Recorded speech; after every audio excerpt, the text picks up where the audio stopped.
Hi. My name's J. McCauley. I'm Nyesha McCauley, and you're watching AccessTV.org.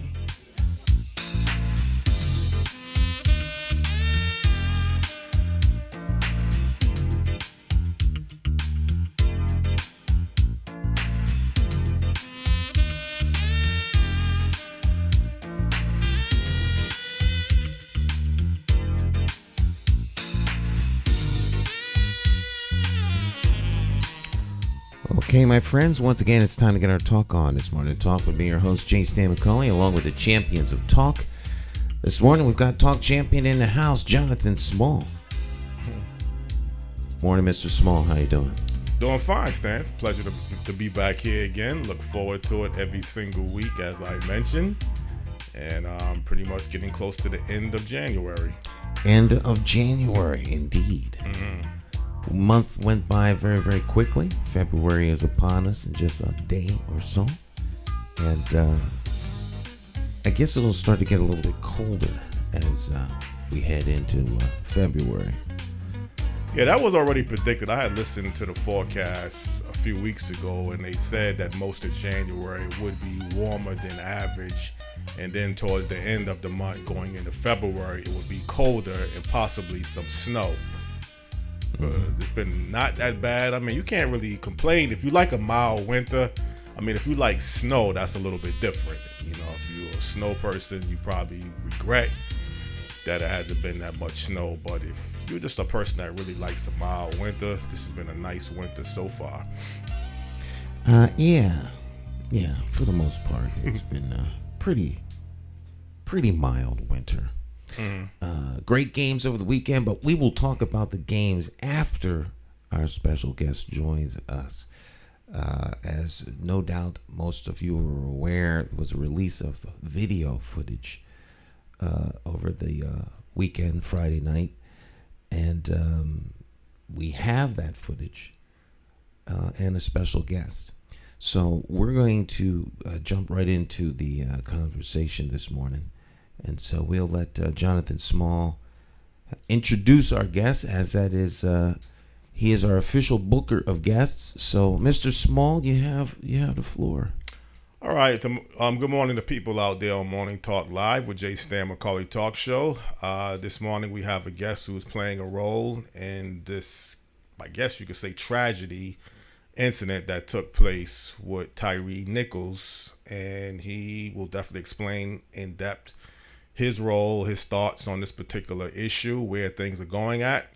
This morning on Morning Talk Live with J. Stan McCauley Talk Show, the guest is the lead activist on the behalf of the Tyre Nichols family, no other than Casio Montez. Good morning, Casio. How are you doing? I'm doing all right. It's Casio. Casio, right. I thought so, man. Casio, okay. Right. Casio, could you kind of let people know a little bit about yourself and background briefly before we get into our topic of discussion? Well, I've been active for like almost 6 years. I'm part of an organization, Put the Guns Down and Fight Like a Man, along with my CEO, Frank Gotti. I'm the CEO, and Frank Gotti is the CEO. Put the Guns Down and Fight Like a Man. You can look it up on social media, on Facebook, Instagram, or whatnot. I've been doing this almost 6 years. I've stood up, been a voice for people for like 6 years at the most. Mm-hmm. But I am the lead activist on this situation, on this tragic situation of Tyre Nichols, appointed by Kareem Ali, the primary investigator for me and Crump office. And obviously, you're from Memphis, Tennessee, where this incident took place at. Is this organization that you are affiliated with, is this part of the BLM movement? No, it isn't. It's a group of us. We named the group of us J for TN, Justice for Tyre Nichols. It's different organizations. In that organization, the J for TN is Amber. It's Paula Burrez, it's Frank Gotti, it's LJ, and Hunter Dempster. And Amber is the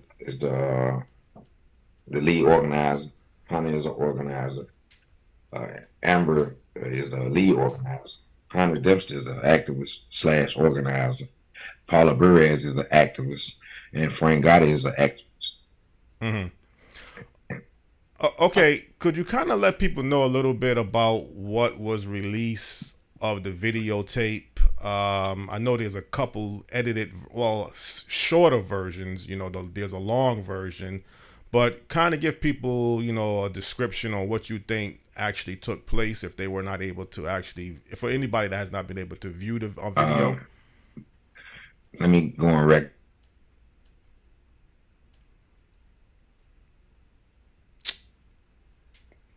Like he's freezing now. Casio, if you can hear us, your video froze up. Yeah. Like my word, and I end up watching it, but once it got too disturbing, I didn't watch it. I stopped watching it. But let me say this too also. I didn't need to watch the video to know what had happened, because I've been doing this for quite a while. And once you looked at the hospital picture that the father had took, I can imagine how it went. And we had already did an investigation ourselves along with Kareem Ali. And we knew that the place that they were saying it took place at one logical place. But then once we found out, we rode out there. We met the family the day that he asked us to be a part of this. We met the family and we went to the scene. Once we got to the scene, we watched the video that was produced from a person that saw what took place, and we was like, hold on, this didn't happen here. So in this video, it was a RV. I don't know how y'all community is, but in our community where this place was at, ain't too many RVs. So we focused on that RV and we was trying to find it. We circled the blocks of the community where Tyre was at. We circled that block. I'm talking about we rode, we couldn't find an RV. And then hypothetically, we found out a street. And that's where we was able to put 2 and 2 together. And then when we put 2 and 2 together, though, it was a sky cam and right there over this area. So that was a main plus thing we was focusing on. Mm-hmm. Now, after the incident took place, I mean, it was a time span that Tyre was in the hospital, and then recently he had passed away. So some similarities has been compared this incident to Rodney King in 1991. The big difference is Rodney King was able to live and Tyre had passed away from his injuries. The officers, from what I believe, have been charged with second-degree murder. I don't know what the sentence level would be towards the maximum sentence level, and I know you don't deal directly with the legal issue, I guess the legal terms of this case. But what do you know of a second-degree murder charge? Do you think that will give, if they're found guilty, a certain amount of maximum time that you think would be justifiable underneath the best circumstances, or do you think more charges should be charged beyond the second degree or murder charge? It's a lot of things in that question that you just asked. Mm-hmm. I'm not gonna comment on, but I will tell you this. I believe that the way they handled the situation, the way they lied and said certain things that they didn't take place. Mm-hmm. I believe that should go to first degree murder, because for one, the sickening and sad part about it, some of these officers are our color. The main officer they charged initially, the 5 officers of men are colored. So with that being said, I can't understand for the life of me how you can sit back and do a man that looks just like you, do a man that way. And only thing Tyre wanted to do was go home over a traffic violation, supposedly. And I quote, supposedly. So with that being said, like, they should have first degree. And the length of time that a first degree murder charge carried in the state of Tennessee is 51 years. And they need to do that without the eligibility parole because they had a chance to go home. Tyreek didn't have a chance to go home. He went to the morgue. And also, there was other officers on the scene that basically stood by and did nothing. So I guess you feel there should be some charges brought against those police officers that just stood by and didn't even try to stop this incident. That's one of the demands from the family. That's what we're focusing on first. This Preston Hemphill, he was a white officer. If you look at that video, I don't know if you watched the video, but initially when the traffic stop first began, he was the one that tased Tyreek. He was the one that said a lot initially when this video first came out. And truth be told, he was the one that initiated and I would say excited the situation, because if you watch the video when the officer got through drying his eyes out from him pepper spraying himself and getting caught up in the mix of his own pepper spray that he deployed, the white officer clearly states, excuse my language, but I'm gonna quote what he said, I hope they kick his fucking head in or something along the lines.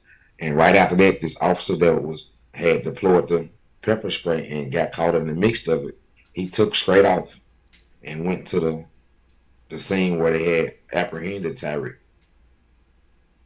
So for that person alone not to be charged, not to have anything done to him, not to be aired publicly, like, yes, we demand it. That's one of the demands, and we're not gonna stop till all our demands are met. Family demands are first, though. We focus on it. And again, your involvement as the lead activist, I mean, do you interact directly with the family of Tyre Nichols, his mother, his stepfather? I mean, what's your role involved as a lead activist? I have communication with the family, but I interact directly with my team first. We strategize, organize, and we pursue what we came to do. And I have direct ties to Kareem Ali. Like me being in a position I'm in, I have done this for many years. The family's going through enough, so I just try to be their peace. Like, I don't really want to communicate with them. I don't want to bother them. They're at a spot now where they're trying to heal, so I let that process go through. But when it's events and things of that nature, I talk to the brother every now and then. But I'm the type of man to respect the process and respect their space. And so far down in Memphis, Tennessee, I mean, just like throughout the country, you're hearing a lot of protests, a lot of people are uproar. Has everything kind of been in order? Hasn't been no destructions like Minneapolis? I'm not hearing of anything. So what's been the whole vibe like in Memphis so far? Well, first of all, I want to say I appreciate anyone that get up and have Tyre on their heart, where they're able to get out there and organize a peaceful protest, because out of respect for the mom, that's her wishes. And we doing this for Tyre. And if you heard the mom or you look back into his background, like, Tyre was a peaceful person. He likes to do things that normally men of color don't do. Skateboard and go to watch the sunset, normal basic things that predominantly like colors don't do. But hey, Tyreek was so unique to where everybody loved him. If you hear the stories I have heard about Tyreek, like, you understand, like, he was comfortable in his own skin, and there's nothing wrong with that. You know what I mean? Like, so with that being said, I want to say again, I appreciate anyone.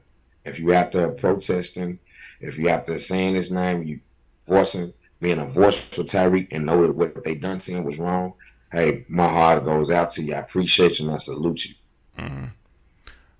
Stanley, do you have any questions, any commentaries you want to ask Casio? No, I have a lot of respect for what he's doing, because, the voices have to be lifted up, because we have police officers in this country who are allowed to operate under the cloak of a uniform and being duly deputized, who are just stone cold criminals. And it would seem to me that, on the local level, that, city councils who have public safety committees, which they all do, and there's a chair of the Public Safety Committee, which is an elected official, and mayors know who these bad officers are. The police chiefs know who these bad officers are, and the fact that they're allowed to stay on the force is criminal. And it just, as long as we have these elements that are around, we're going to continue to have these problems. And the problem is that they need to be fired, period. They should be fired and never allowed to operate as police officers ever again. Just like if you had a pilot that doesn't, complete his check ride, doesn't fly a plane ever again. Mm-hmm. Yet these people are able to do these things, and they're able to be covered up. If these guys hadn't been caught on videotape, mm-hmm. if individuals such as Casio hadn't gone out doing the deep, due diligence to find out what happened, where it happened, and point out the inconsistencies, it would have been covered up. And so these things happen because bad cops get caught. Once they get caught, it rises to a level that they can't cover it up. Internal Affairs gets it, and then they cover it up and they water it down. But I would say, at least to the police chief's credit, she fired these people. Mm-hmm. But these people shouldn't have been on the force.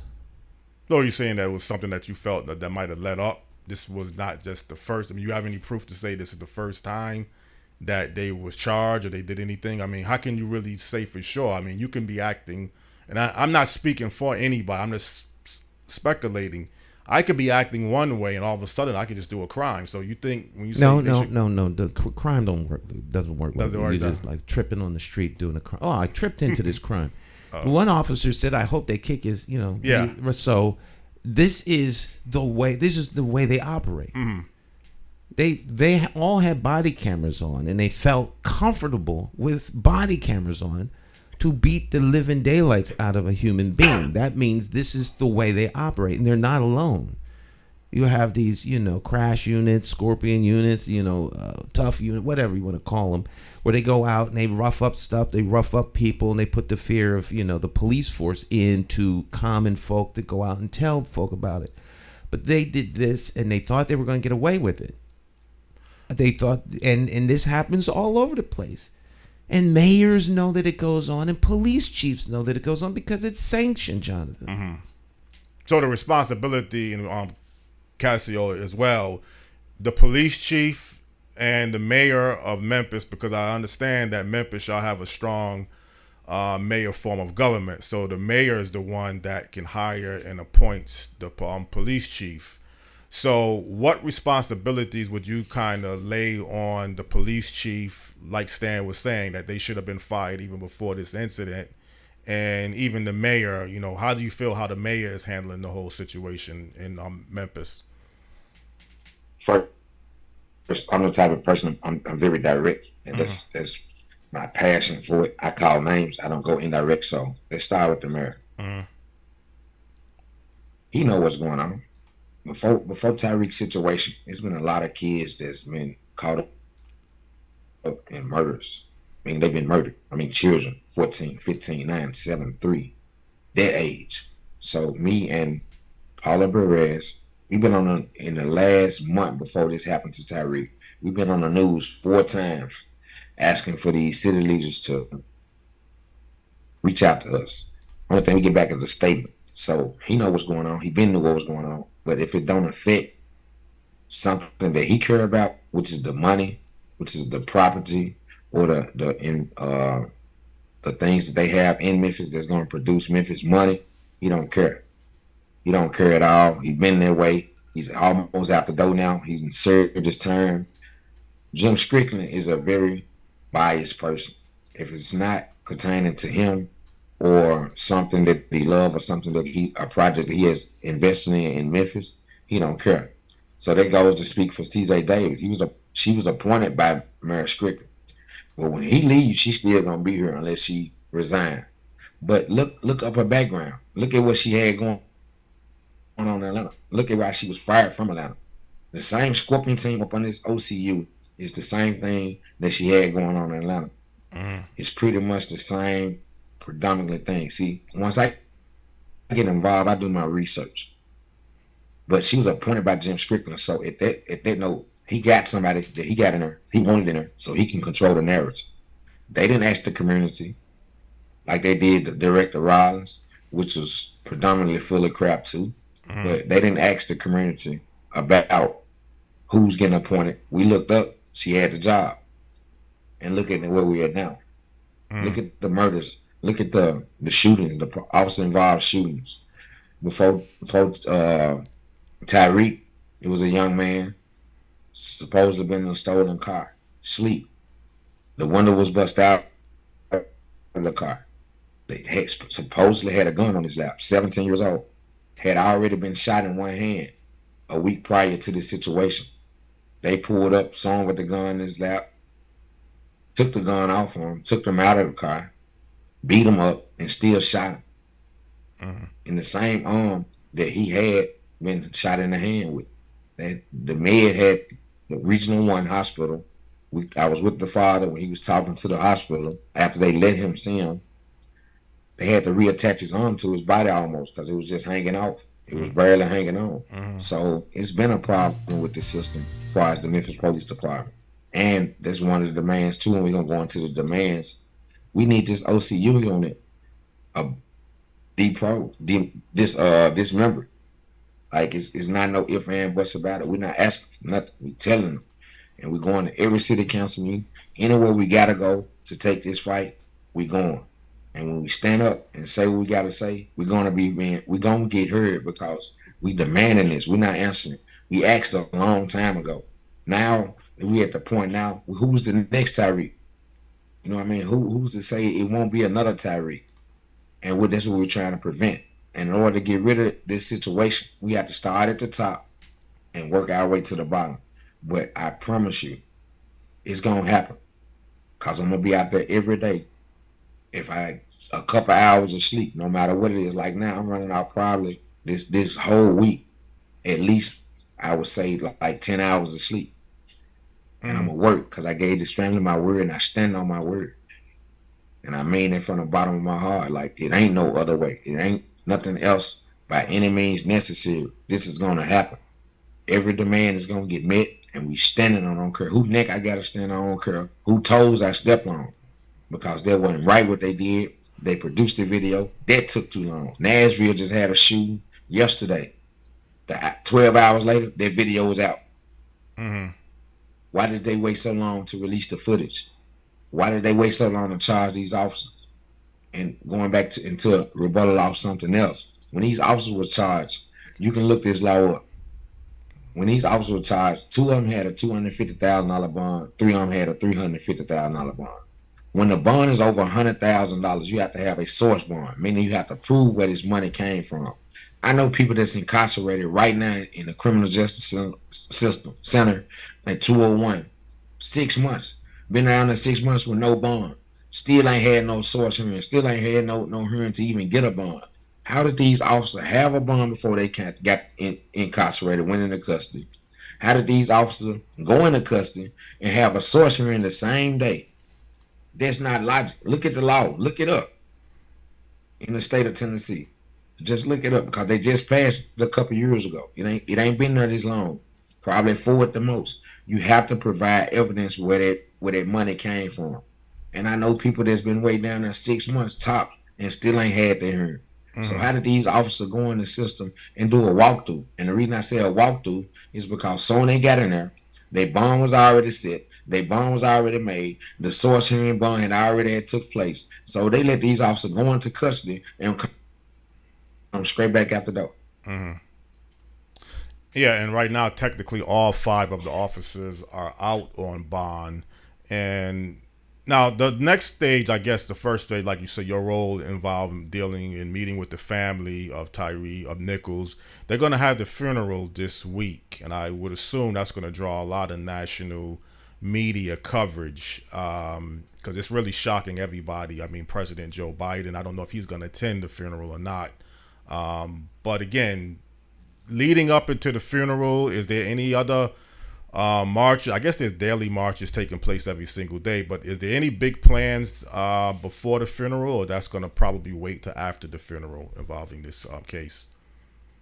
Dealing with this situation and how me and my team move, we produce the information on where we're going to meet up at, probably like an hour before we go there, because we don't want to compromise, and we want everything to be a successful what we angling and what we're doing.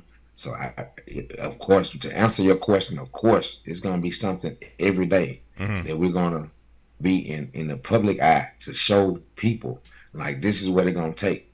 We're not taking no breaks. We're not accepting no, okay, we let us think about it. No, you're going to do it. It ain't no ifs and buts about it. We standing on this. We standing on business for Tyreek. So if you don't want to do it, just expect to see me. And I keep the mentality, when you see me, you know somebody did something wrong. It's a problem. I don't go to public events that they have. I don't do anything like that. When you see me, I always want to keep you in mind. When you see me, my face and my team face, oh hell, somebody did something wrong, and that's how I want to keep it. So when they see me, they know, hey, it's about to be a problem, and you're gonna listen. You're gonna have to listen, because we've been accepting weights. We're gonna do it. The runarounds a long time. And this time they can't produce nothing to say Tyreek was wrong. They can't produce nothing to say he had a gun. They can't say he was a criminal. This young man rode skateboards. He went to Shelby Farms to watch the sunset just to take pictures and listen to music and be goofy. Ain't nothing wrong with that. Like, that was his life. He had a right to do it, and they took it away. So they can't control the narrative on the situation. I done stood up for a lot of people in my time, and it's always be, oh, he had a gun, or he was a drug dealer, or he was a thug, or he was doing this, he was doing that. They can't say none of that about this young man. And Tyreek making a way for a door to be open, not only in Memphis, worldwide, because people are listening. That's why protesters and people are standing up and having his name out there in the public eye, because they know what they been going through in their cities and states. So this is not only about Memphis. Tyreek going to make history, and he's going to become great behind the evenness that they plotted on and did to this young man. And I salute that. Well, again, Stan, I mean, I don't know if you have any more questions, anything you want to ask our guest this morning, or you kind of want to listen. You know, I'm listening as I always do. I agree with what he's saying 110%. And that's what it's going to take. You know, we are constituents. It's our government. It's not their government. It's not the mayor's government. It's not the police chief's government or the city council's government. It's our government. We elect them to represent us. They are there to do our business, not the other way around. They would like us to believe it's the other way around, but you don't have the right to go out and execute judgment on people. You're not Judge Dredd, jury, executioner, and judge and everyone else. And that's how the police are operating. Maybe not all police, but the police are operating in that with that kind of authority, and that the authority comes from the top down. Now, Joe Biden wants to do something. Roll the Justice Department into that police department and find out exactly what happened. This doesn't take 6 years unless you're trying to find some way to cover it up. It's very clear what's going on. And the inability of supposed experts to come to a quick and swift conclusion is unacceptable. It's unacceptable. But let me ask you a question. Do you see any direct similarities? Because people are saying this is similar to the Rodney King incident. Or do you see something a little bit different in this case? How he was assaulted? Because everybody's saying it's very similar to the Rodney King beating. But do you see it exactly that way, or you see anything a little bit different? I guess if you figure that the way the police officers beat him, I don't know the situation that led up to Rodney, and I don't know the situation that led up to here, so as to say that they are similar. Rodney King would not have been discovered had there not been somebody videotaping him. So, right. Now we have technology that's much more advanced. You have body cameras, and then you have something that's on the pole up above the street, that was recording this whole thing as well. So I think the similarity would be that the police officers didn't think anyone was watching them beyond their own body cams, which to me is, no one, in my opinion, this is, let's say, a stand, not necessarily the truth. In my opinion, when you know people are observing how you behave and act, you act differently. Right. So for 3 police officers, more than 3, because it seems like there's 3 separate body cams and then the poll footage in the footage that I have. But for all of those police officers to speak the way they did and act the way they did on camera indicates to me that they were, the last thing on their mind was those body cams, which means that they knew that they could do what they were doing and get away with it. That to me is clear. They didn't know that 4th camera was up there. Right. That's what they didn't know. And that's what blows this all up. Because you can cover all this stuff up in internal affairs. You take the pieces of footage you want to make it look however you want. And you take your time. It's not released in 12 hours so that people can see what it is. And so if there's a criminal intent in the police department to cover up the wrongdoing of rogue criminal cops, then they have the power and the resources to do it. And until citizens say enough is enough, we're going to vote you out of office, we're going to hold you accountable, these things will continue. So I applaud what he's doing, because if it's not for citizens such as himself, constituents such as himself, people whose government it belongs to, until we as people who it's our government. I don't care whether it was designed for us or not. It's still our government. Yeah. All right. So if we vote for folks and people tax us, then they need to. We're the ones that have to hold these people accountable, and that's what he's doing. And more people need to start holding elected officials accountable. Right. And then it'll stop. Accountability is always key in anything you'll find.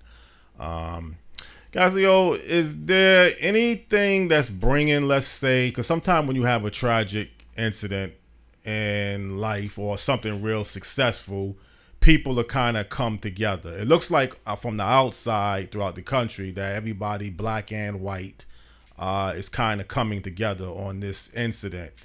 Memphis, I believe, is a majority black city. The officers that was all involved, well, at least the ones that was charged, are all black. Do you see this incident kind of bringing people in Memphis a little bit more closer together that may have not been that close, or is it just the same business as usual in Memphis? Truth be told, to answer your question, like, one thing about Memphis, like, when people know something ain't right, especially when it come down to government officials, like, when we know something ain't right, me and Frank and my team, each one of us has a huge following off social media. And me and Frank and my team also have ties to people. And they listen, because this ain't my first merry-go-round. One thing about life, it's just like now, I can tell both of you brothers, hey, I love you. But if I don't show action that I love you, that's not true. Love is an action. So my actions speak for themselves about what I do for the city of Memphis. And I've been to other states doing the same thing when people reach out to me and I feel like it's a need for me to get down there and get some attention on what's going on in their city. So with that being said, of course we're going to come together. We're going to stand up on business about Tyreek. And ain't no ifs and buts about it. I don't know if y'all saw the interview or not the interview. I don't know if y'all saw the coverage of the bridge. And I'm the CEO of Put the Guns Down and Fight Like a Man. And Frank Gotti is the CEO of Put the Gun Down and Fight Like a Man. If you Google Frank Gotti's name, you will see in 2016, he's the one that took over the bridge in 2016. And one thing I know about this situation, we don't have to go out here and bust no windows. We don't have to hurt nobody. If we take the money out their pocket, keyword, when I just talked to you about the mayor, he care about the money. He care about something that he's predominantly making money off of in the city of Memphis. Take the money out their pockets, that's going to get their attention. That's going to hurt them worse than us going burning and destroying our community. First and foremost, the mother, her wishes was a peaceful protest. So that's what we're going to do. But wherever we do it, it's always going to be something that costs the city of Memphis some money. So if they don't want to keep losing their money, meet our demands, and it's just that simple. Stand up on business about Tyre. And what this mother want, I don't care if she wants y'all to jump in the river and stay on the water for 30 minutes. You're going to jump your ass down in that water and stay on the water. Just whatever her wishes is, we going to stand on business about that. And it's going to get done. We ain't accepting unless we're negotiating. This ain't no negotiation. We standing on business about Tyre because these officers, with their evil stuff, let me correct myself, with their evil ass should never done it. You should have had enough common sense to know this is wrong. So this ain't my first time they didn't call me wrong. So it won't matter. It won't be the last neither. So I'm standing on business about Tyre, and it's by any means necessary. Because one thing about I heard you just ask him a question, and he said this. He was like, you know, we are the government. They work for us predominantly, and blacks, meaning colored, we spend the most money in this United States. We predominantly are the majority in the United States. So in America, I ain't even saying the States, in America. So I heard in the words of the great Farrakhan, and I'm not a Muslim, but I watch all leaders who stood up for people. And he said one time, they said they want America to be as good as this promise. Well, if that's the case, it's a lie. Because we still living in segregation. We still dealing with racist situations. Did they give y'all 40 acres in America? Didn't they promise us that? Mm-hmm. No. Soon they gave you the right to vote. They worked twice as hard to take it away. Mm-hmm. So we living in a lie. The only way we get through this lie is we deprogram ourselves. And an older elder lady told me one time, she said, I can sit back and tell you about your culture for 200 days straight. She said, but there's no greater reward than you doing the research, getting your own understanding. I ain't programmed. They can't piss on my head and tell me it's raining no more. Mm-hmm. I ain't gonna go for that. And I live by one way, freedom or death. So in my heart, I would gladly give my life for something positive than to stand for something negative and believe the bullshit that they trying to feed us about anybody. It could have been one of y'all that this happened to. I'd be on the front line doing what I'm doing now, and I stand on business about it.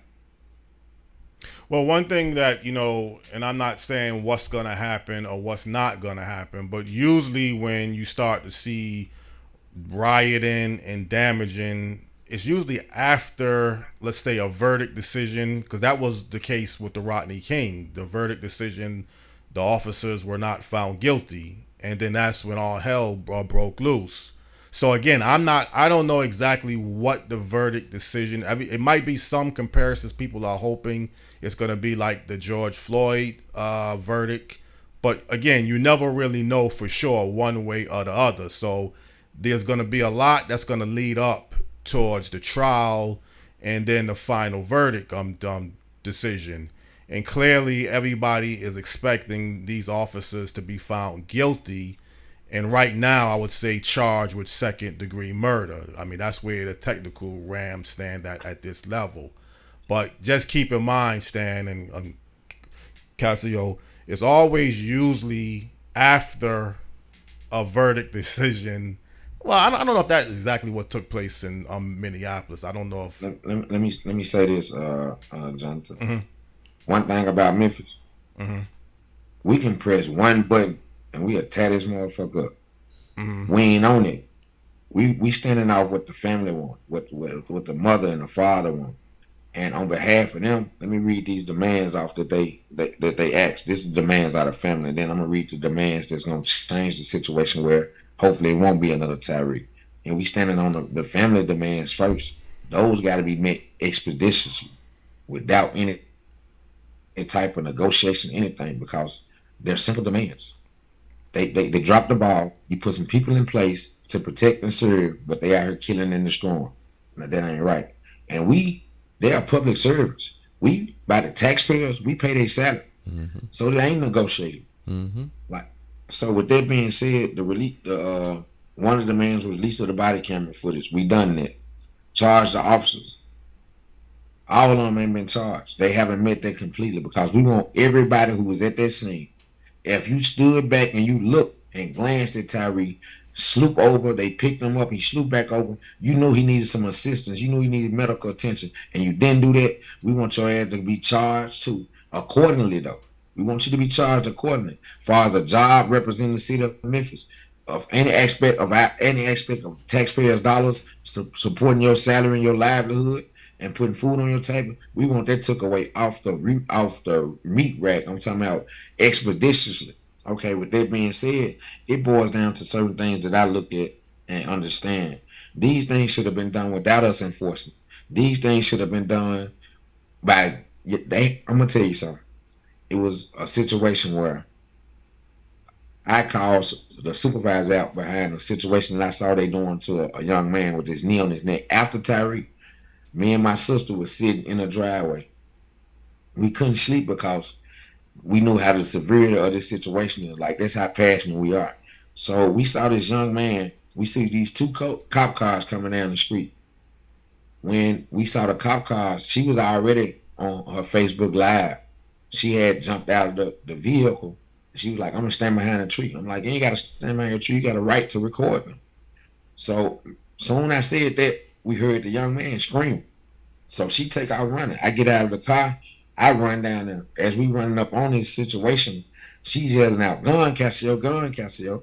So I focus in now because I'm approaching up on the officer. I see him got his gun drawn, but I also hear this young man screaming. So I identify myself.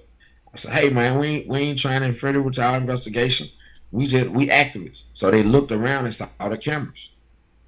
At that point, they had pepper sprayed the young man. They drug him to the ground, and this officer literally got his knee on his neck. This young man probably like 120 pounds soaking wet. These officers are 250 or bigger, 5'6", 5'7", right at 6 feet. You got your knee on his neck, so I'm yelling out to the officer. The young man crying and screaming, I can't breathe. At this point, he's on the ground. One of them is directly laying on him with his hand behind his back, putting handcuffs on him. This other officer at his shoulder with his left knee on his neck. So I'm yelling out, man, get your knee off his neck. He said he can't breathe, bro. Get back. That's the only thing he was applying, but his knee is still applying pressure. So I yelled it out 3 times. Get your knee off his neck. So with that being said, the 4th time, at this point, I'm finna tackle you, and I'm gonna roll over and be submissive where you can put the handcuffs on. I'm willing to go to jail to save this young man life, basically what I'm saying. But after he did get his knee off his neck, he like, it ain't on him. I said, yeah, now finally. So he put him in handcuffs. I told him to get the supervisor out there. When the supervisor did come, he went, I told him what my complaint was. He went, pulled a computer, laptop out of his car. They watched this video right then. This was probably 20 minutes after it took place. He came back and told me everything that he saw on his body cam footage. So it shouldn't have took this long for these folks to charge these officers, or it shouldn't take us to be out here protesting and disrupting things for these folks to have a normal heart to know right from wrong, and by laws that it was applied to protect citizens. Yeah, their ass should have been charged. So this really is something we shouldn't even be doing, because at the end of the day, they know what's going on. It don't take that long to watch no footage. It don't take that long to see the wrong for done in this video. And like I said, we'll go back to the demands. We want all the officers that was on this scene names publicized, and we want their files looked into. We want the release of all their files. These are the demands of the family, and we want them charged accordingly. Especially this white officer, Preston Hempfield. Oh yeah, you personally. And no matter what we got to do, no matter what we got to come to, no matter what we got to disrupt, we're gonna do it peacefully. We're gonna come with respect until we disrespect it. We're gonna do it peacefully, because that's what Miss Wells wants, and I'm gonna stand on whatever she asks of us. So with that being said, those are the demands of the family, and it's gonna happen. We ain't negotiating about this. Now the community to demand, so it won't be another Tyre, as follows: pass the data transparency ordinance, meaning like you have to pass this data transparency ordinance so we can see and have a way to find out like what's really this data that's being collected. What is it about? Because we don't have that. And the use of pretextual traffic stops, and the use of unmarked cars and plainclothes officers. Dissolve the Scorpion unit. We met that. They already dissolved it, but we're not accepting that part, because how it works, OCU is at the top. and it's an umbrella for the rest of these task units, like the Scorpion team, the MGU, the multi gang unit, the auto theft task force, things of that nature. All that fall up under organized crime. So if you get rid of OCU, all the things up under dismember themselves. So until we get rid of the OCU, we want officers in marked cars. They doing the same thing, but hey, if you look at the stats of any police involved shooting, any officer involved shooting that ended fatally or just shot a person, it all came from the OCU. The police brutality, the excessive force, it comes up on the OCU. It's highly rarely, but I ain't gonna say it rarely like it's not don't happen with the normal patrol cars and the patrol officers. It happened with them too. But 9 times out of 10, that officer that's a patrol officer was a part of the OCU. He just got dismembered back down to the bottom. He got demoted back down to the bottom. So it's predominantly those are the ones who doing it, and it's only happening in low income communities. You don't see these cars in the suburban area. You only see these cars in the low income communities. So we're getting rid of that. And another thing we have on here is bear with me for a second. Fire demands for the community. Remove the police from traffic enforcement entirely. Meaning like most of these shootings and things come about because a normal traffic stop. Who have the right to be injured, hurt behind a traffic stop? And don't get me wrong, I'm not the type of person to uphold anybody in their wrong. If you broke the law, they got a right to arrest and detain you and lock you up. If you broke the law, you deserve your right in court. You deserve your day in court. And it's been things like this constantly happening because we haven't been standing up for what we need to be standing on. Or when we do stand up for it, they always wiggle their way out of the situation. But this time, I want whoever danced their way in this party for justice, it's left up to y'all to dance y'all ass out of it. Well, hold on. It's just that simple. Well, hold on. Let me ask you a question. You know, you said a traffic violation allegedly that was charged against Tyre. Do you know exactly what, when they say traffic violation, what exactly happened? What exactly are they claiming that he did towards a traffic violation? Supposedly, he's supposed to have been driving reckless. That's what they say. But here's the thing. In this video, you clearly see, and I'm not sure if y'all drive, but I drive every day.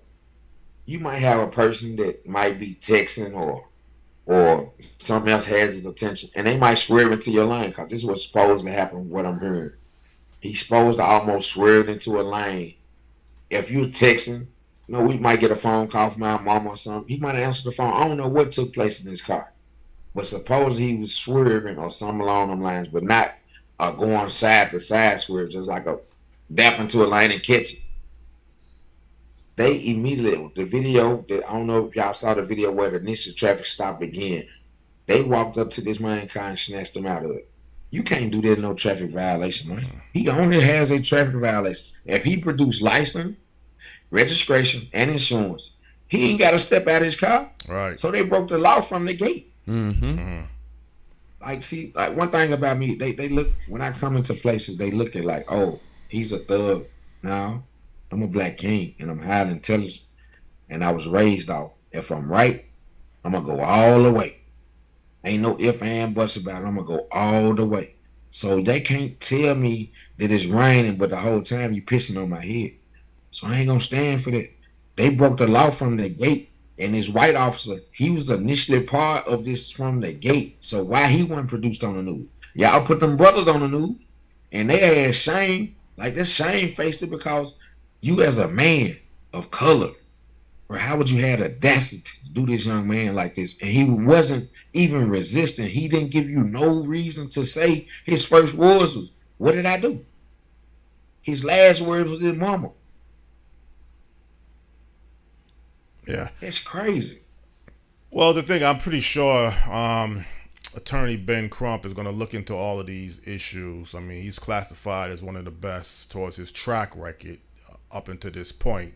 So I'm pretty sure they have a strong case, and he's right on top of this. I mean, people could say what they want to say, but if you get the results done, if you're found, if he can win this case, get the officers found guilty, that's at least gives some sense of justice to the family and to the people in the community. So I'm pretty sure that's going to be a big process. Again, Stan, I don't want to leave you out of this conversation. I don't know if you again have anything else you wanted to ask or anything else you want to say. As long as he has a voice to say what he's saying, there's no need for me to say anything else. Right. I mean, you don't need an amen chorus. Right. I mean, the best justice is no injustice. And as long as these bad cops are allowed to operate, well, you see the footage. You have the footage. I sent you the footage as well last night. Exactly. They pull. When's the last time you got stopped by the police? Got pulled out your car? Through the window. Yeah, I can never recall that. And I've been stopped for traffic violations. The first thing I've been stopped for traffic violation. I've never been pulled out the car. Yeah. I backed down one-way street because I didn't want to go around the block. And the cops driving down as I'm backing down the street and he's following me. He didn't pull me out the car. Mm-hmm. So I'm saying, there's something wrong with this group of officers. They're rogue, and they're allowed to operate that way. You don't do this kind of thing unless there's something in you that says you can do it. They have been encouraged to do this. They're building their reputation as a rogue police force. You see us roll up, the fear of God is supposed to drop onto you, and you're supposed to, it's just everything about what they're doing is wrong. Mm-hmm. And this level of wrong does not happen in a vacuum. Mm-hmm. He talked about pull up the fit. I've seen officers on their cell phone roll back footage from cameras anywhere in the city and show me what went on. Mm-hmm. They know exactly what's going on. Right. They know exactly what's going on. Mm-hmm. And the way these things are networked, you go down to the police department, there's a whole wall full of stuff down there. And the stuff that they have, the state can check. And the stuff that the state can check, the feds can check. The people know exactly what's going on. Mm-hmm. And it's being done on purpose. It's an occupation within particularly black communities that sends a message that you're literally living in a plantation in 2023. Mm-hmm. Stay, mind your business, do as you're told, and you might live. I mean, that's the bottom line. Yeah, and I don't know if I want to say the word shocking, but I would definitely say surprising that when people found out there was 5 black officers, because I would assume most time when you hear of a black person being shot or killed by a police officer, the first thing that may come to your mind is this has to be a white officer. No.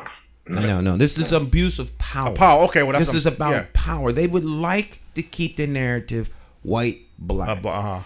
The narrative is power and the abuse of power.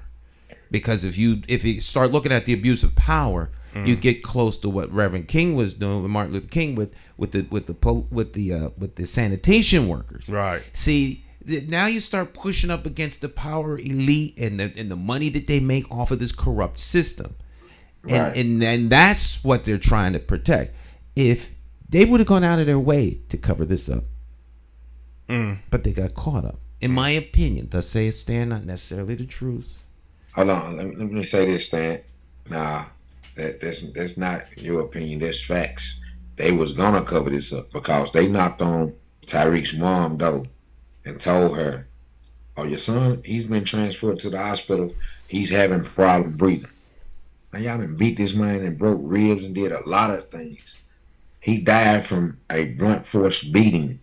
So with that being said, I heard him say we were surprised about it being black officers. Nah, no, I ain't surprised. Look at the records in Memphis. And I love my city.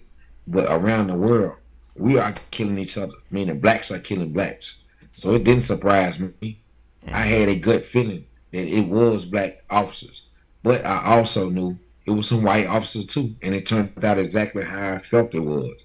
Like it's some white officers involved too. It's some sheriffs It's 2 sheriffs, maybe more, that pulled up on this scene that have been relieved of duty. But we want everyone charged accordingly. If you pulled up and you saw something, it's a law that says accessory before and after the fact.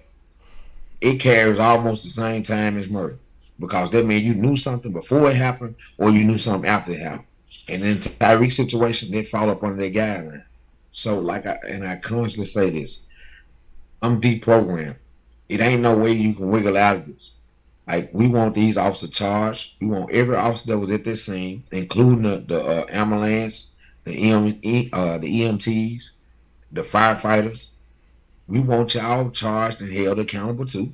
If you pulled up and you took an oath to do something and you didn't perform what your oath was for the city of Memphis behind receiving this employment, we want your ass charged too.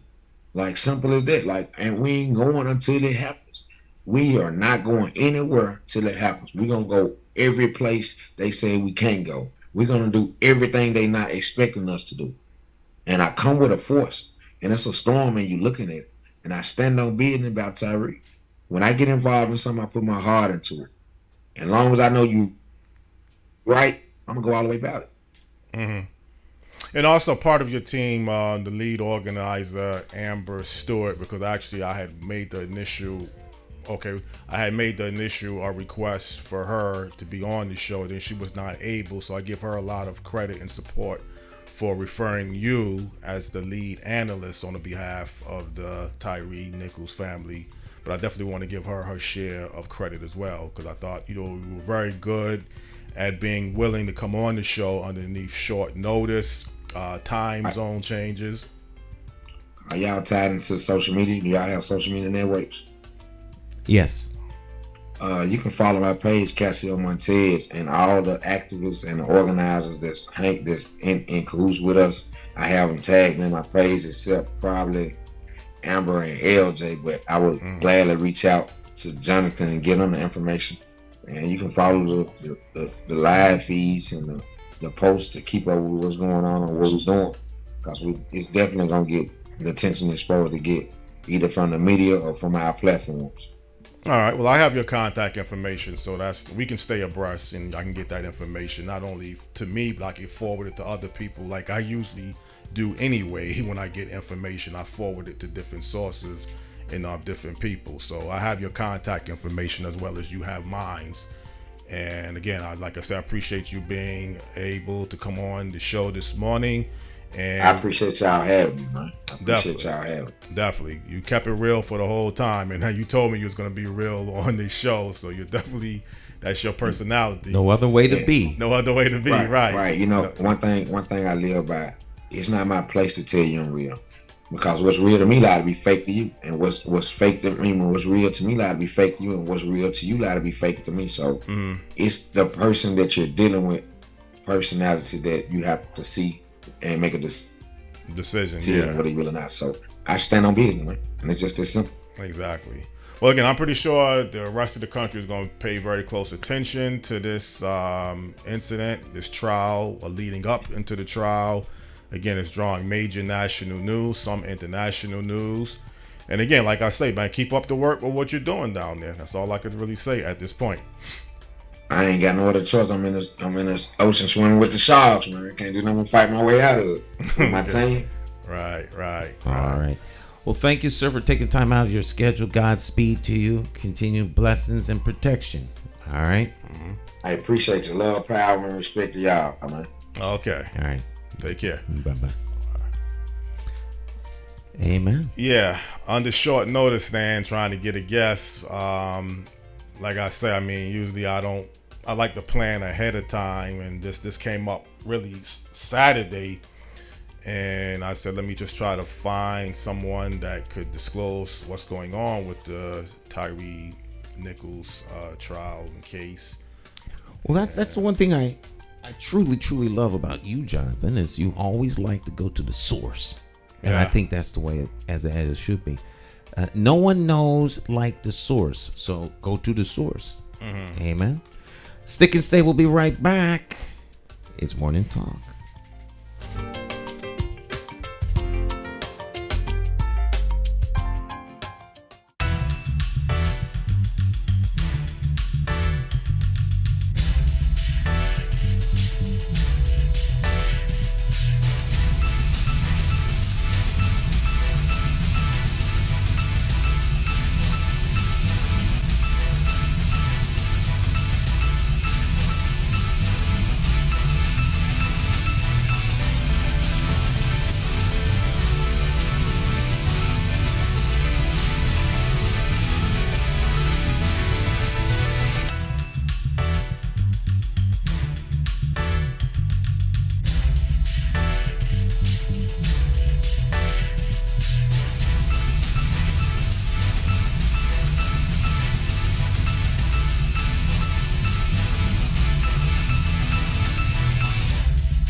Hi, My name's J. Stan McCauley. I'm Nyesha McCauley, and you're watching AccessTV.org.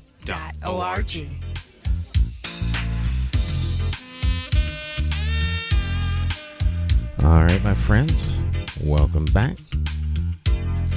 Morning Talk. Jonathan Small, Talk Champion in the house.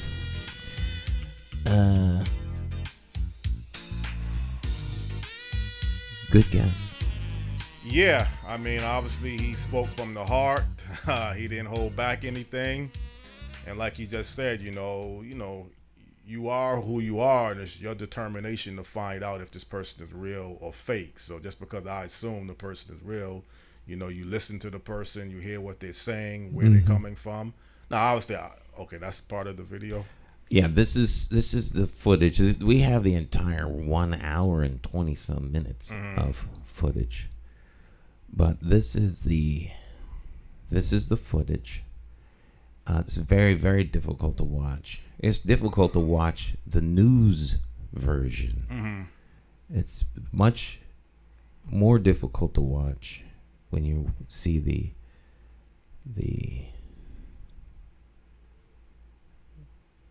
this version. And this is a traffic stop, ultimately. Yeah. And to pull somebody out the car to beat them to death is what they did. It's just it's just excessive use of force. It's an abuse of power, and everyone involved in this needs to be held accountable. Now, this guy is kicking him, and there's a certain element of human nature that tries to prevent yourself from being hit. If someone's pepper spraying you in the face, naturally you try to rub your eyes. Yeah. They're telling you put your hands behind your back. All that's not necessary in order to detain him. He's not a threat. Well, is he handcuffed, Stan? At this point, yeah. Okay, because once you handcuff somebody, you pretty much have them under control. Right, but I mean, he's under. If you can't assess who's a threat and who's not a threat, then you're not in the right business. I mean, this is absurd, and it goes on, and it just. Yeah. Well, like you said, that's a long version, the one that you have on, over an hour. Most people probably have been able to watch the shorter version, like the 6 to 8 minute segment. But that version is the whole entire version. Yeah, this is the release of what appears to be 3 body cams and the pole footage. There is sound, but I won't bring the sound up because it's a lot of unnecessary swearing and carrying on. But there are more than 3 cops, so there's more than 3 body cams. Yeah. But so what you're allowed to see. Always remember the power. The power of the press is the same as anyone with information. The power of the press is not what they print. The power of the press is what they don't print. All right. The power of information such as this is not in what you see, but what you're not allowed to see. And this is where you get into muddy waters. Paul Vance, who used to be the information officer for the police department, he gave a communications workshop. I was actually at that workshop. And he said, the big dog is going to eat. The big dog is going to eat. So you could either feed the big dog, or you can let the big dog come and run through your trash. Either way, the big dog's going to eat, and the big dog was the media. Yeah. And so this was his philosophy on how you disseminate information to the media. Give them everything all at once, all at the same time. That was his philosophy. Let them have full access. Give them all the information, all at once, all at the same time, as much as you can. That way, then they know. When you don't give all of the information, then people are left to believe that you're covering something up. Yeah. They don't know what it is. And in the absence of information and the truth, people make assumptions. 9 times out of 10, the assumptions are wrong. But perception is very powerful and oftentimes more powerful than reality because people think a thing. So if you don't want them to think the wrong thing, show them everything.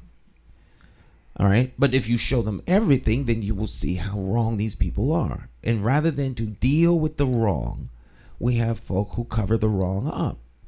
And part of what's wrong with America is that the leadership is so compromised because it won't do its job in implementing. I should not implementing, but in enforcing the rules. Yeah. And the accountability and consequences of breaking those rules. And so, the corruption is at so many different levels in so many different areas. And it's just sad. Well, Stan, that's one thing about you, anything that's wrong, you don't really make excuses. You may understand wrong. And I'm not really even talking about this incident now. I'm just saying I know you in life. I've talked many times about why people turn to drug dealing and there's money involved in it. And, hey, until I get caught, why not go down that road? But I know you don't justify even, I don't know if you would say legalizing, because Connecticut now has legalization of marijuana. And I know I'm mixing now a different topic into what we were previously talking about, but I mean, there's enough time to really go into this Memphis incident because there's going to be more news stories, I'm pretty sure, throughout the week. Luis, I don't know what his take is on. I'm pretty sure he will have something to say if you ask him, if he doesn't bring I'm it sure up. he has plenty to say. He and I talked earlier in the week. Oh, you did? Last week. Okay. Thursday or Friday. Yeah. To do that. But I'm saying, wrong is wrong. I didn't really want to get into all of the other issues in Memphis because I said I would just focus today or this morning on the Memphis Police role that they played in the murder of Tyre Nichols. Because I got a tendency sometimes of mixing other things in a similar fashion towards police killings and police brutalities. But when a police officer does something, they're supposed to be upholding the law. So if somebody kills somebody, on the streets, usually it's not going to be random. Usually the person is usually involved. Every now and then it could be a random killing too, though I won't say it never has happened. But if you grew up in an environment that was a hardcore, dangerous environment, and you was walking in the wrong place at the wrong time, or whatever the case, however you want to look at it, and somebody tried to rob you or carjack you, and then they just beat you to a pulp and kill you, I wonder, as a society, are we really looking at these incidents too? Again, I didn't want to bring this up over the show because this is 2 different topics. So that I understand the nature of your question, are you saying just a regular person or the police? I'm saying now a regular person. I mean, there's been incidents throughout our country in dangerous areas. The police is one thing because the police are supposed to be upholding the law. So you don't expect the police to really do anything to assault people or kill somebody. That's what's making it so shocking. Right. I'm saying we have a society in dangerous areas where you could be driving down the wrong street, somebody tries to rob you or steal from you, and sometimes people may resist. Some people may not want to give up their money. They may not want to give up, what you're asking when you're being robbed. When you're being robbed. Yeah. So some people say that America, we are the greatest country, but we could be the greatest country with a lot of serious problems. Everybody has problems. Yeah. greatness doesn't have anything to do with whether or not there's a problem. Like being wealthy. You can be very wealthy and financially independent and get anything you want, but your life is spiraling out of control. They're not connected to each other. Well, Out of control life is an out of control life. No, but I'm saying a problem is one thing, but when you have structural elements, I mean, some people will say, okay, yeah, anybody in life, you're not immune from problems. You know, you are well off, and then you have a friction with your girlfriend, your wife, your husband. That's one thing. It's another thing now when you are domestic violence, you constantly are abusing your children. That's what I'm saying about the problems that America may be dealing with. Well, I think America has lots of problems, but for every problem that America has, I would say there's 10 things good. Right, exactly. That's true. So It's more if good. you focus on problems anywhere, then that's all you'll see. Right. There's not a nonprofit, church, corporation, government that you can't walk into and start identifying problems. If you're looking for problems, that's what you'll find. Well, the good thing, like you say, for every bad thing, we have good things. And the good thing, even recently, I just looked at the report, is that there's going to be a follow-up meeting with representatives from MDC, EPA, next Monday, I believe. Yes. And some of the community feel like their voices are being heard, you know, that they're going to be able to get some things started. I don't know what the end results are going to be, but, you know, Bridget Prince was able to follow up with EPA, get them back to have a meeting set up and get some actions taking place, at least leading towards actions. Yes. And I think that's the good thing about, okay, you have a problem, things are not working out, but now we're going to try to get the problem resolved. We're working towards resolving the problem. Right. So you have a citizen who is in touch with the administrator, the regional administrator, the Northeast regional administrator of the EPA, and he is coming here with his team to hear her concerns as well as the community's concerns. Right. You can't do that in many countries. That's what I'm saying. You're right. You're right. That comes because you live in the United States of America and you have rights as a citizen, and the government here is designed to serve you. Now, people don't often go through the right channels to get these things to happen, but they can happen for anybody. Right. Because they're happening for her. You know, anyone can cause these actions to happen. It's just a matter of what are you willing to do what's necessary. Right. And these are the kinds of things that actually make the United States great. It doesn't mean that there's always going to be justice. It doesn't mean that there's not going to be prejudice, and there's not going to be favoritism, and there's not going to be corruption. But in spite of all those things that are everywhere else, you actually have a chance. You can sue somebody here. You can walk down most streets safely.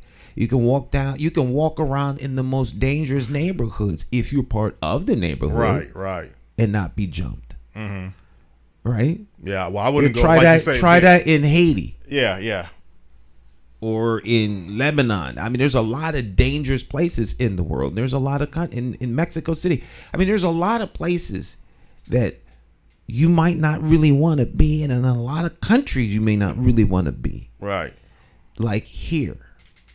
So does that mean that there's things, that there aren't many things wrong? Yeah. But a lot of the wrong in this country, the average citizen can group up with some people and make a change. Right.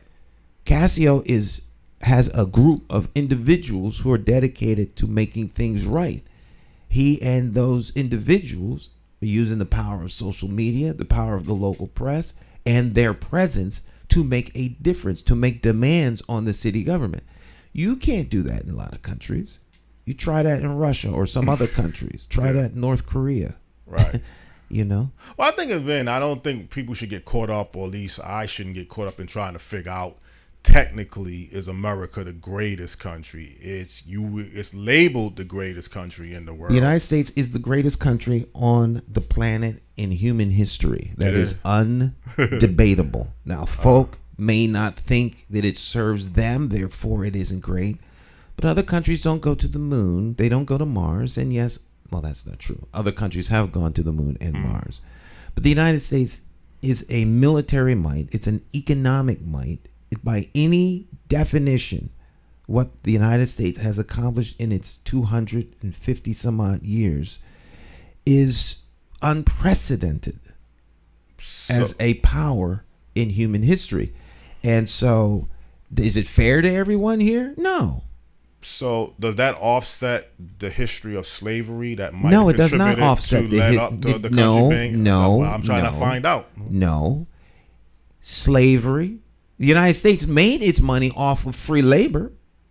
Mm-hmm. It's an exceedingly racist and prejudiced country, but that has nothing to do with its greatness. Okay. It may not be great for folk who have been oppressed, but the United States isn't the only country that oppresses people. Yeah.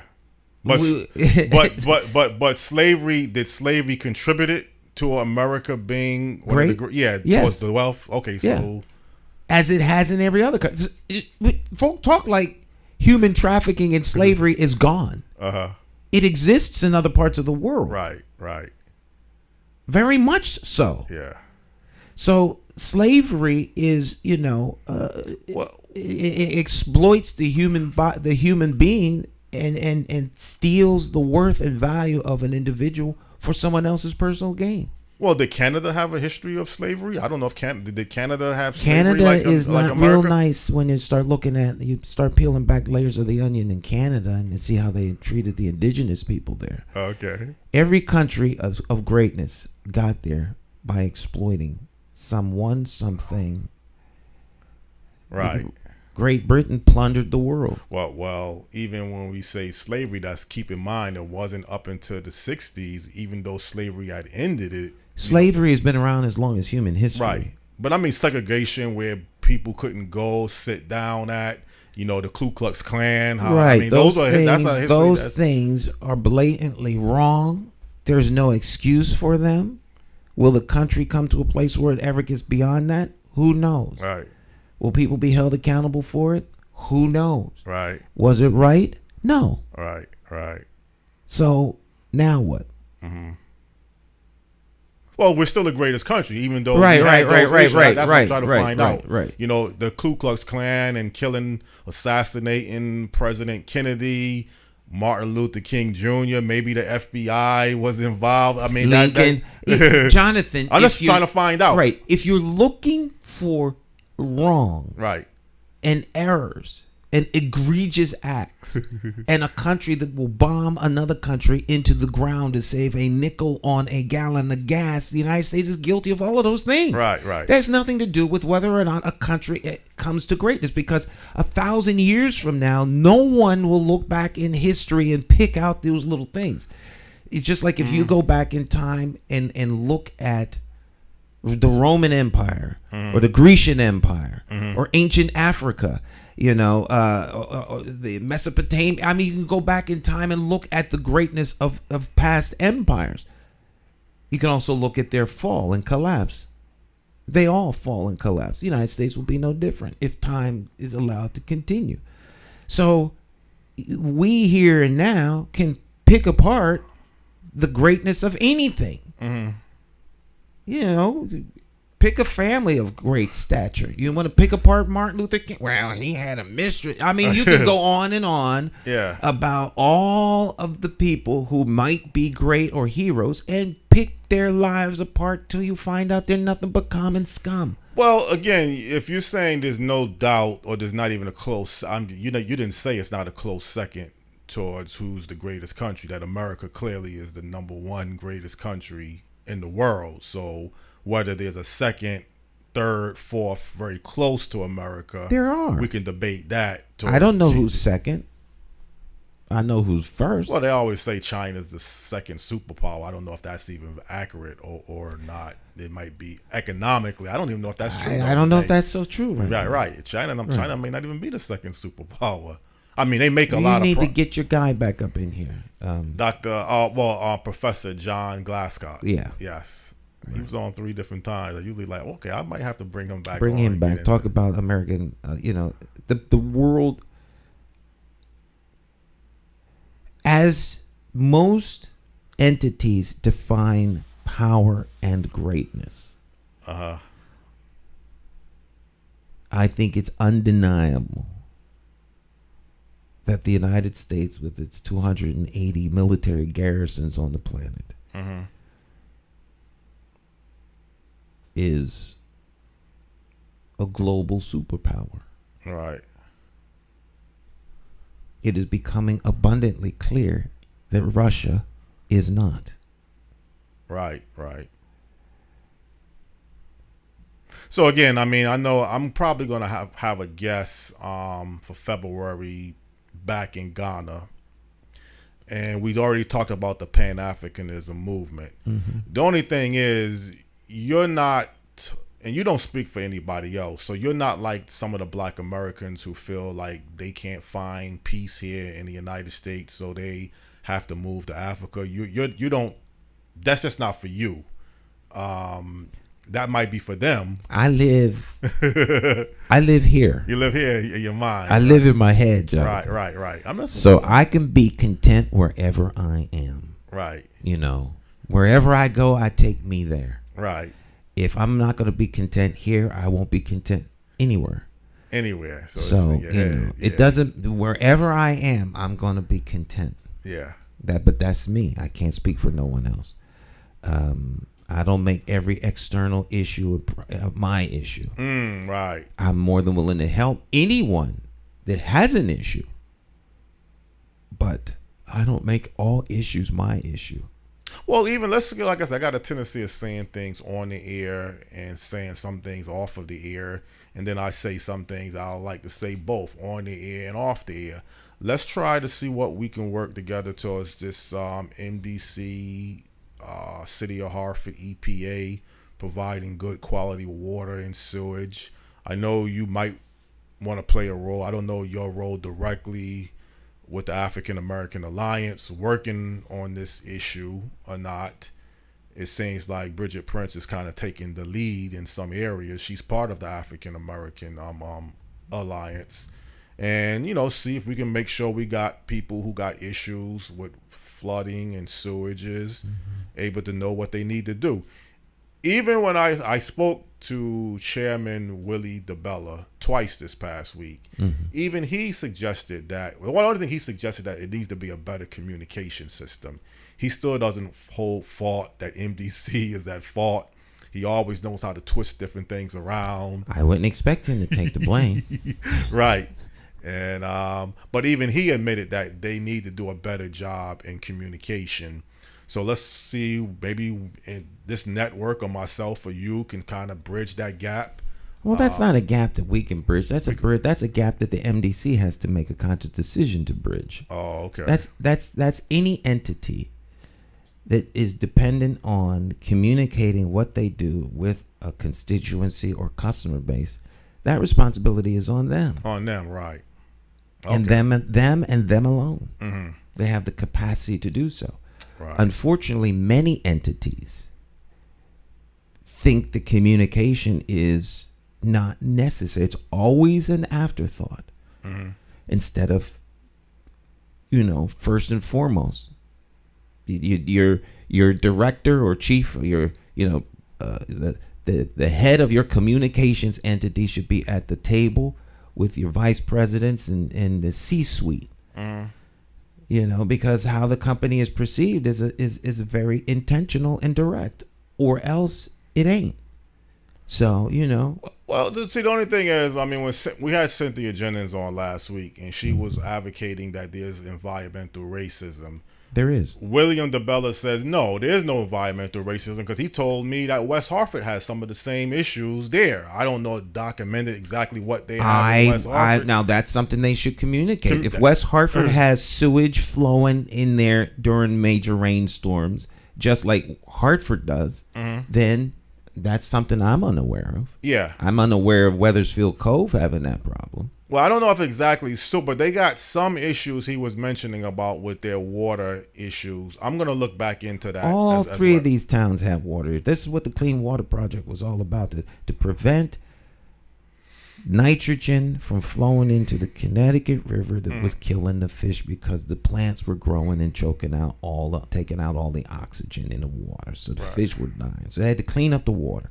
So they had the Clean Water Act. $2 billion was directed. And then they had a federal funding. If the MDC didn't do it, the feds were going to come in here and make them do it. Make them do it, right. So either way, that was going to cost them money. This was the cheaper route and the most efficient route. So the Clean Water Act was birthed. Mm-hmm. Now, there was flooding and sewage down on Fish Fry Street, over in Gully Brook, down by Granby, over in West Hartford, and then, of course, in the Weathersfield Cove. So the question is, which one of these areas got the most attention first, and which one gets the attention last? Mm-hmm.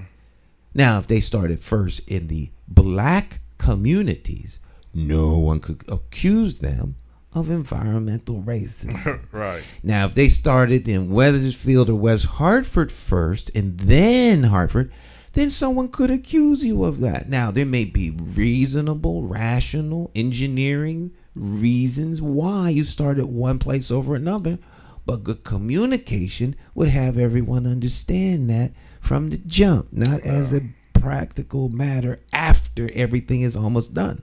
Mm-hmm.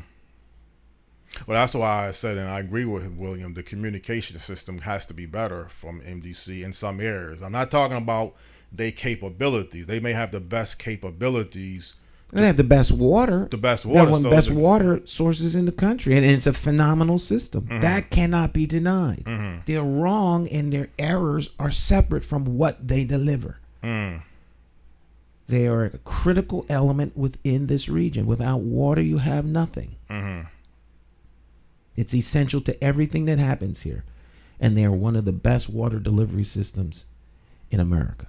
So, well, the key, again, is we're working, hopefully, with them, not against them. Because we don't work with them. They are a municipality. They work for us. Right. Okay. There's no partnership. It's not their water. Mm-hmm. Well, it's you our pay. water. Yeah. Well, you pay your monthly rates. I pay my water bill, but that's like a tax. They're a quasi government agency. They're a municipality with appointees that have been elected, with appointees who have been placed there by our elected officials. Let's not get this twisted. Mm-hmm. They're not doing us a favor. Okay. They have a responsibility to manage the water and sewer. So when they show up at the meeting next week, William DeBella and Scott Jellison, the CEO, that's not a favor. I mean, that's not a favor. Yeah, they come in because they want to know what's going on. Right. Just like every other citizen, mm-hmm. it affects their company and how their company's perceived. So they should be there. Mm-hmm. But their presence in the room doesn't automatically demand so who. So they're there. Right. And that's great. But that doesn't mean they exercise agency because they came in the room. Mm. They're the ones causing the problem. Fix it. Yeah. So if the problem has been fixed, why is it still happening? Fix the problem and make the people who have been affected by it whole. Period. Mm-hmm. This is not a big ask. The rest is BS. Fix the problem and make the people whole. Yeah. Well, just Boeing. We don't want 737s falling out of the sky. Fix it. Of the backstory doesn't matter. Stop the planes from crashing. Stop the flooding from happening with raw sewage. Yeah. They have no control over the flooding. They can't stop rain, but they can stop sewage from bubbling up in there. Because something is wrong if we see raw sewage flooding up in people's houses and on the street. Something is wrong. Mm-hmm. Now, if something was done to fix it, why isn't it fixed? Yeah. That means something is wrong underground. Mm-hmm. Right? Well, is that logical? Well, the logical, but then also what they're providing, this pumping system, they claim, William telling me that they claim that MDC allocated a certain amount of money. I don't care how much money you allocated. That doesn't mean anything. Yeah. But then now sell that to your commissioners that need to hear that kind of stuff. Yeah. It doesn't mean anything to me. I don't care how much you spent. It's still not working. Right. And then saying, well, the homeowner's got to monitor it. He's telling me and again, I just need to get him on, get either him or Scott Jellison on and get this thing clarified. That would be great for the audience to hear. I don't need to hear because I already know what their argument is. Right. But they're not coming here to talk to me. They're coming here to talk to the audience. The audience, yes. Right. To do that.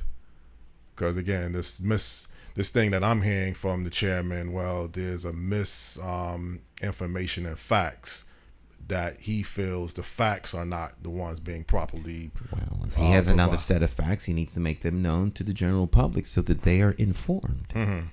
And those who are misinformed can get informed. Mm-hmm. That's not rocket science. That's communications 101. Yeah.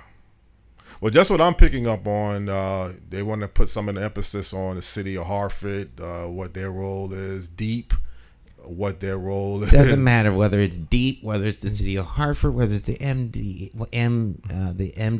or whether it's the EPA. Yeah, you don't. The constituents want it to work. It doesn't matter who's at fault. Right. The city of Hartford is our government. Mm-hmm. They work for us. Well, it can matter if I'm telling you I'm not going to pay for something, so sue me. If MDC is going to be sued by certain business owners. So you're right. It doesn't, in one way, it doesn't make a difference, Stan. But if you want the problem fixed and you're telling this agency we have to fix it, and I'm telling you I'm not going to spend any money to fix it, that's when you're going to get into lawsuits and other issues. So be very careful, when people make that statement that, you don't care. You may not care exactly as a homeowner in a small business who fixed the problem. But if the person that you're going to is telling you it's not our problem, we're not going to fix it, take it to that agency. That's what you call the classic runaround. Right. And it works for some. If that works for you, Jonathan, then you go home and be happy about the fact that it's not working, or the homeowner or the business. That doesn't work. Mm-hmm. It's your problem and their problem. I suggest that you figure out what you need to do with the city to resolve the problem. Mm-hmm. I'm a stupid constituent. I expect things to work. Right. Right? Well, you take that approach even in city government. I take that approach to everything, Jonathan, Yeah. because someone is responsible. Mm-hmm. And it's not me. If I was the mayor, then it would be my responsibility and I would fix it. If I was the chairman of the MDC, then it would be my responsibility and I would fix it. It may not be you, but you are still this lady that was living in a home and it got damaged, and now she's at a hotel while they're trying to figure out how can they get right. it. She's a constituent. Affected. Right. She's affected. She wants it fixed. Mm-hmm. And they blaming her for the flooding. They're blaming her for the whole community's sewage being in her basement. Yeah. How's that her fault? Mm-hmm. As all again, because there's an underground valve that she was supposed to know about. Yes, and it's broken and broken. So what about everyone else on the block? When were they told they needed to fix these valves, or know that the valves were even there, or that how they function? How do you know this? Mm-hmm. That means that every house in the city of Hartford may potentially have a bad valve. A bad valve, yeah. Every year there's a big warning and systems out about changing your smoke detector battery. I've never ever seen anything indicating that the house I live in might have a problem because a backflow valve doesn't work. I've never heard that. I've never heard that it was my responsibility. I've never heard that it needed to be checked. I just never knew that. You never knew. I guess we know now. And not only that, but maybe your home is not. Maybe you don't have the so-called sewage. I don't know what type of insurance. Every house has sewage. No, I mean insurance. What do you have? Flood insurance? I don't want to have to use the flood insurance or insurance to pump sewage out of my basement. Right. I don't want sewage in my basement. Mm-hmm. I don't want to have to use medical insurance for emergency heart surgery or because I got shot. Right. No. I don't want to get shot and I don't want to have a heart attack. Insurance kicks in after something goes wrong. Yeah. So I don't want to hear that. I don't want it to go wrong. I don't live in a floodplain. Now, if you live in a floodplain, then you need flood insurance. Exactly. Yeah. Well, that's what I'm saying. If you have an area that's known for flooding, then you need flood insurance. Now, you have certain insurances where you don't have flood insurance. Everybody's house didn't get flooded. Hers did. Mm-hmm. Some others did. The people whose houses were affected, just make them whole. Right. If we got a problem, make them whole. And let's move on. Yeah. Otherwise, you create a whole incident around something that could have been taken care of if they were more people focused and not money focused. This might not be a problem. Mm-hmm. Well, nobody wants to get the runaround. You know, that's one thing I don't like, to get the runaround. I classify it as being jerked around. So nobody wants to get the runaround. But at the end of the day, when something happens, like what happened to the woman in her home, and she finds herself reporting the incident took place December the 4th, and she's been in a hotel since that period of time, which is very expensive, saying who is responsible, who should fix the problem, isn't helping this woman. That's my whole point about the situation.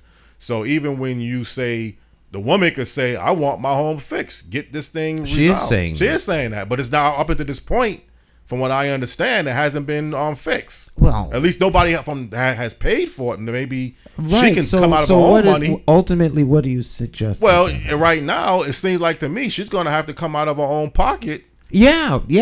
That's what I'm saying. That's the real bottom line. If she wants to go back into her home, right. So it shouldn't be that way. Right. We understand that. Okay. It should not be that way. She needs to be made whole.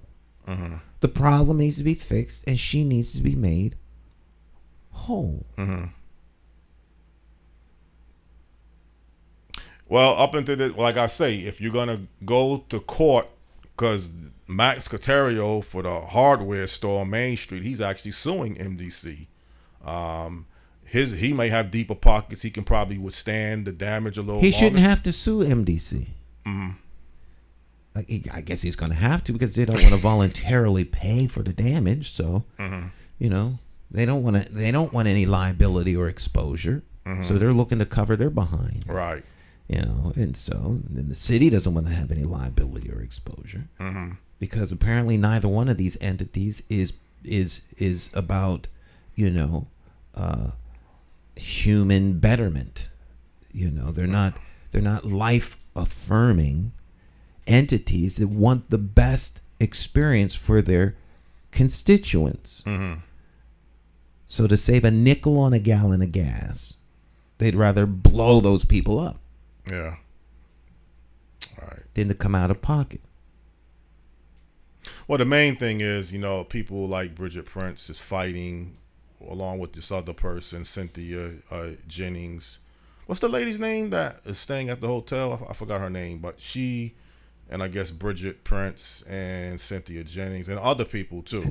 There are other people. There's other people, because that's a lot of money, man. We're talking $70,000+. $70,000. That's what Cynthia was saying. That sounds like that's kind of high though for damage that you have to get your property fixed. That sounds like a high number. I know the pumping system that you can get installed was about 75, or they paid up to 75. Because one time at my previous home, I looked into seeing if the owner could get something installed similar to that, and it was close to $10,000. So these pumping systems can be very expensive. You know, something kicks in when there's flooding and it's able to, you know, pump the water out. I mean, I'm not a technical expert, but there's services that you can have installed in your home that can prevent basement flooding. But again, this, you know, could be very expensive. But if damage to your property is in the $70,000 range, again, I don't know if that's an accurate number that was stated. That's very expensive. That's very expensive, yeah. Yeah, the MDC has a $204 million operating budget for 2023 fiscal year. They had the referendum recently. Metropolitan District Commission has approved a $204 million operating budget. That's right up there with the Hartford Public Schools budget. Would that be classified as a lot of money for that? 240 million? Yeah. $204 million? Yeah.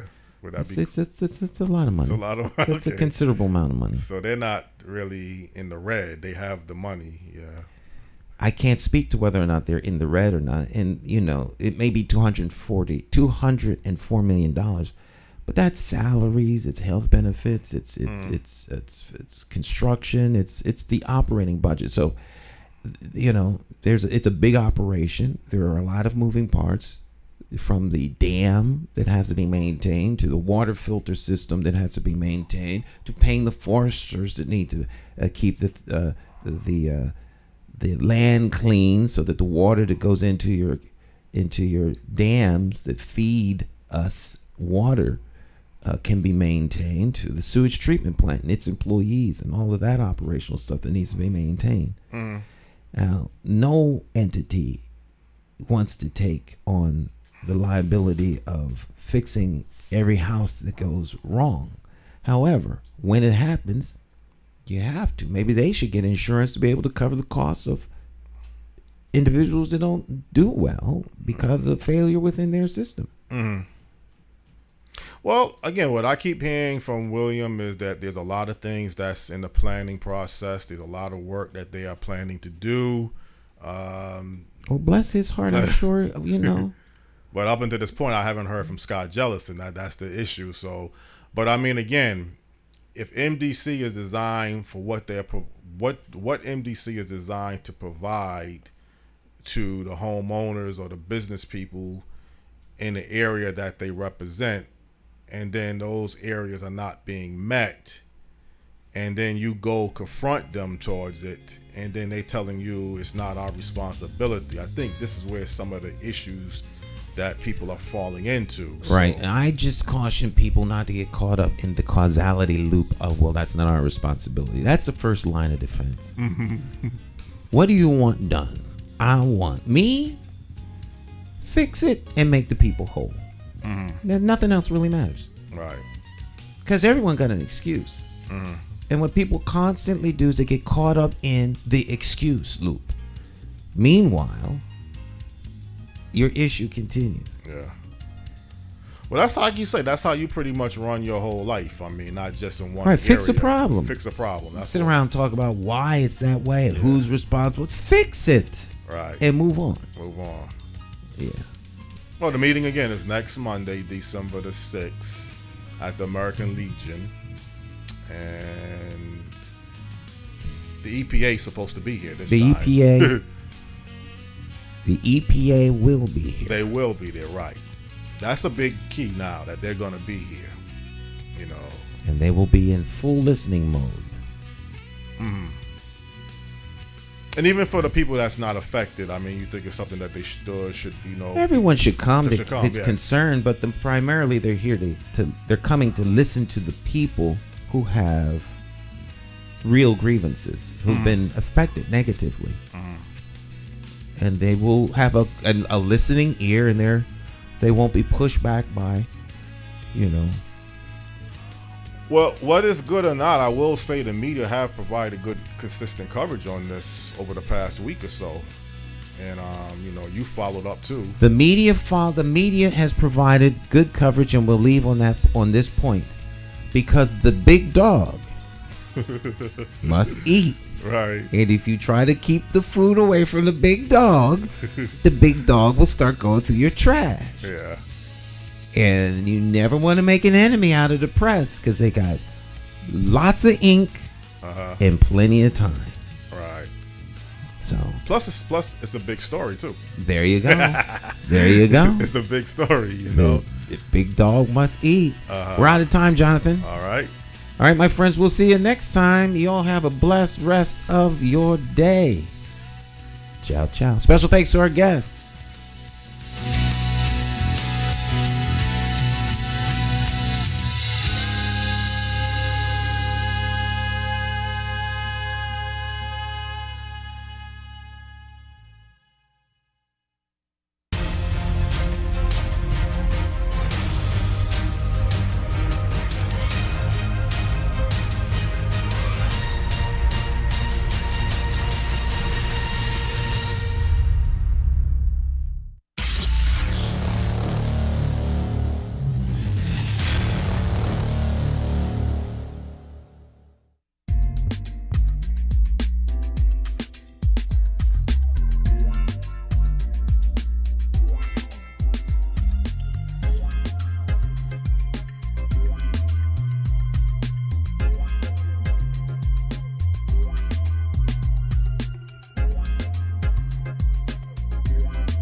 My name is McCauley, and I do business as Light Source Productions. I provide professional services in the area of strategic video communications. First, what we do is we help you craft your message using what I call the rule of the 5 W's: who, what, when, where, and why. We do event documentation, content acquisition, full-scale productions, editing, and of course distribution through our social media television network. And with social media, video is more important now than it has ever been. Whether you're talking big business, small business, nonprofit, church, or just an individual. Let's say you plan you're planning an event, a wedding, whatever the case may be. But let's say a big event, but no video. And you spent all this time, all these hours to put this event on, and maybe 100, 200 people attend the event. But more important than that is that thousands could attend by watching it on social media. But of course, you don't think about this until after the event is over. You can't afford not to capture it for social media. And despite what people think, I am affordable. Give me a call. Let's plan your next video project and share it with the world on my social media television network. I promise you that you will have the attention of one person, me.